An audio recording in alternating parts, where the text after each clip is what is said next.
आज हम क्लास 8 का unit second geography chapter number 14 पढ़ेंगे, जिसका नाम है रिसोर्सेज या संसाधन।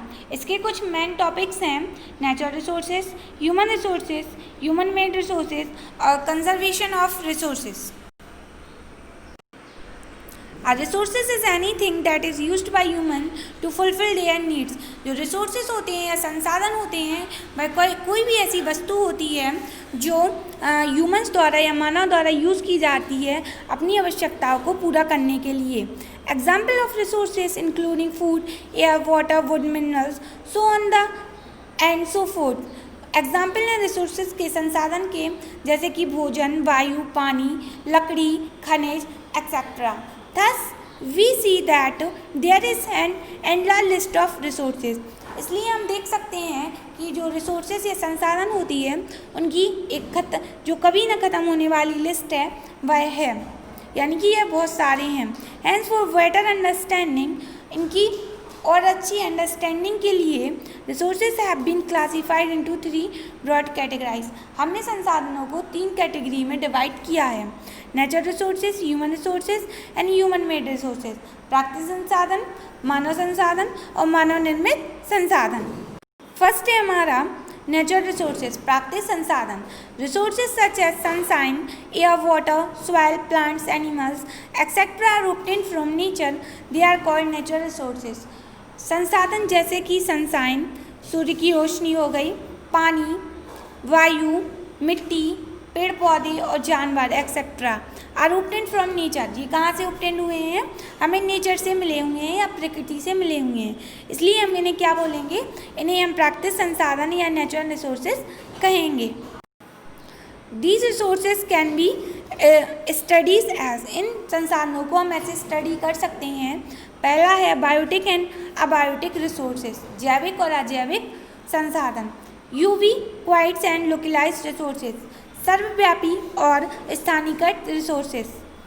Renewable and non renewable resources, नवीनीकरणीय और गैर नवीकरणीय रिसोर्सेज।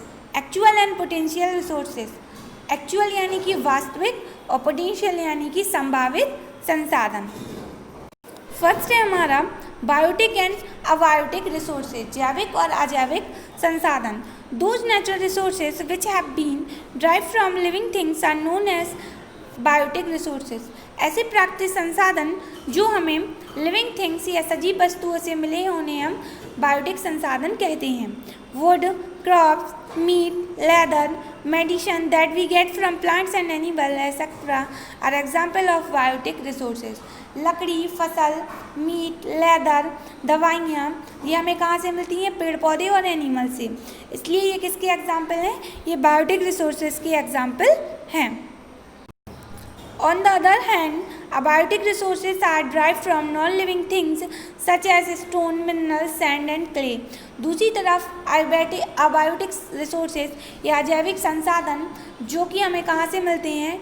नॉन लिविंग थिंग्स से या निर्जीव वस्तुओं से, सच है जैसे कि stones, mineral, sand, clay etcetera. Ubiquitous and localised resources, सर्वव्यापी और स्थानीयकृत resources. Natural resources like air, water, sunlight, etc. are available everywhere and they are hence called univocal resources. कुछ प्राकृतिक संसाधन जैसे कि वायु, पानी, सूर्य का प्रकाश आदि, ये कहाँ से? ये हमें हर जगह मौजूद हैं, यानी कि एवरीवेयर हैं, हर जगह मौजूद हैं, इसलिए इन्हें हम यूविक्वाइट्स या फिर सर्वव्यापी संसाधन कहेंगे। The resources which are found only in specific places are termed as localised resources. कुछ संसाधन जैसे कि जो केवल एक स्पेसिफिक प्लेसेस में, एक विशेष स्थान में पाए जाते हैं, उन्हें हम स्थानीयकृत संसाधन कहते हैं। Example petroleum, coal and minerals are example of localised resources. Petroleum, कोयला और खनिज स्थानीयकृत संसाधन के एग्जाम्पल हैं। Renewable and non renewable resources, renewable यानी कि नवीनीकरणीय और नॉन रिन्यूएबल मीन्स अनवीकरणीय या गैर नवीकरणीय संसाधन। Natural resources such as solar energy, air, water which get generated after use in a relatively short period of time are referred as renewable resources. ऐसे प्राकृतिक संसाधन जैसे कि सोलर एनर्जी, सूर्य की ऊर्जा, वायु, पानी जो रीजनरेट हो सकते हैं यानी कि फिर से बन सकते हैं एक शॉर्ट पीरियड ऑफ टाइम में, कम समय में, उन्हें हम क्या बोलते हैं? नवीकरणीय संसाधन कहते हैं। Plants, animals and human beings are example of renewable sources. पेड़ पौधे, जानवर और जो मानव हैं उन्हें वो किसके एग्जाम्पल हैं? नवीकरणीय संसाधनों के एग्जाम्पल हैं। ऑन द अदर हैंड, दूसरी तरफ non renewable resources including resources such as coal, petroleum, natural gas etcetera. दूसरी तरफ गैर नवीकरणीय के एग्जाम्पल हैं कोयला, पेट्रोलियम और प्राकृतिक gas. These resources take millions of years to regenerate and thus they are limited and should be carefully and judiciously used. ये जो संसाधन है हमें मिलियंस ऑफ ईयर्स लेते हैं रिजनरेट होने में या फिर से बनने में, और इनके लिए हमें ज़रूरत है कि हम इनका लिमिटेड यूज़ करें और उनको समझदारी से उनकी हमें केयरफुली से उनका यूज़ करना चाहिए। एक्चुअल एंड पोटेंशियल रिसोर्सेज, वास्तविक और संभावित संसाधन। Those resources which can be used at present are known as actual resources. ऐसे संसाधन जो जिन्हें हम प्रेजेंट में यूज़ कर रहे हैं, जिन्हें हम प्रेजेंट में यूज़ कर सकते हैं, उन्हें हम एक्चुअल रिसोर्सेज कहते हैं। The quantity and location of these resources are known.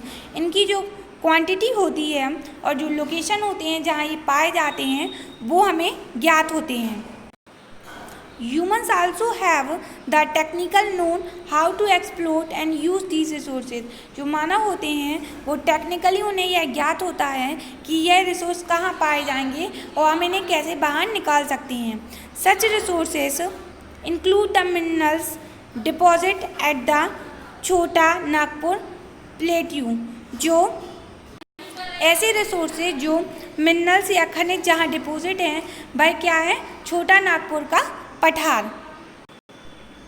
On the other hand, दूसरी तरफ पोटेंशियल रिसोर्सेज या संभावित resources are those resources which can not be used at present due to lack of required knowledge और technology but can be used in the future.